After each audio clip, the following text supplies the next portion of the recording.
Hello, Dr. Al here. This is a short video, not on markets, but on the earthquake that hit Mexico on Friday. 7.2 is a pretty large earthquake.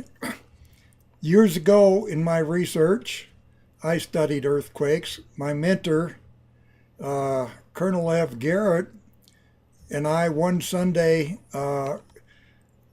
we and our wives met for a Sunday brunch, and we had both been looking at the ephemeris, and I told Ev that we were likely to get a large earthquake in the next few days. And he agreed, and what we were looking at was the position of the moon and planets coming between the Earth and the Sun, and the planet Uranus. Uranus keeps showing up with major earthquakes, and I think that's because of the axis of Uranus lays horizontal to the ecliptic plane passing through the Sun, and it creates a magnetic field that rotates in that plane, whereas all the other planets are basically perpendicular to that plane. So Uranus shows up as some kind of a magnetic twisting force. But at any rate, to this earthquake, my wife told me about it. She watches the news a lot closer than I do. So I just took a quick look at what was going on here. Before I go on to that, I'll tell you what happened after Colonel Garrett and I agreed that there's going to be a major earthquake. A 8.1 or larger hit in the Middle East, in Armenia, and it killed 40,000 people. Well, I gave up trying to predict earthquakes because if I couldn't warn the people, it wasn't much sense, and the ability to do it was too much of a burden. But I do think there's something there, and maybe someone can continue that with those little bits of input. But show you some of the potential here. When my wife told me about the third earthquake in Mexico, I looked at my ephemeris. This is the Wind-Gephi ephemeris. You can buy it for $72 on MoneyTide.com. And it's good ephemeris because it has both heliocentric, showing where the planets are going around the sun, and geocentric.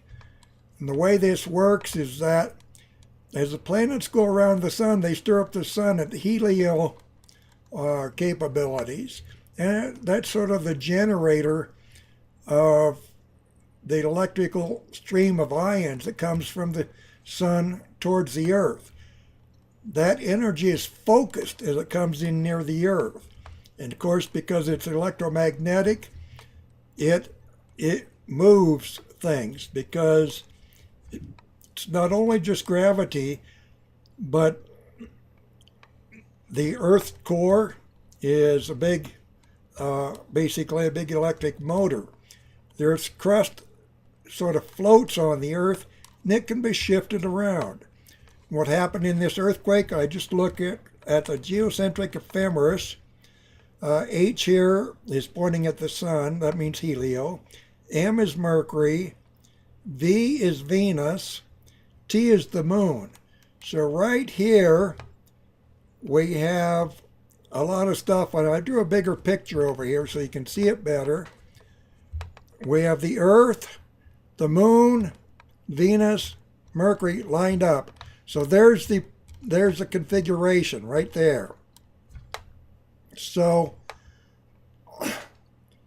you can see the alignment. This very narrow separation simply sets up high frequency vibrations. And the other factor here is the inclination of the moon. It's halfway down, basically towards its max inclination south. So what happens is that the alignment sort of stretches the crust of the Earth, elongates it, and then the moon torques it. So that's what popped that earthquake. Now, if you simply advance the ephemeris a couple days, you'll see that the moons are going to come up around here near Uranus, but it's going to move away from these intervening planets. But anytime the moon hits Uranus and is low or high in inclination, it can pop earthquakes. Now, does this have anything to do with markets? Yes. Whenever the Earth is groaning, major market turns can occur. So, just a little tidbit and a little video to show you how I do my work. When my wife tells me there's an earthquake, my question is, why? Why was there an earthquake then?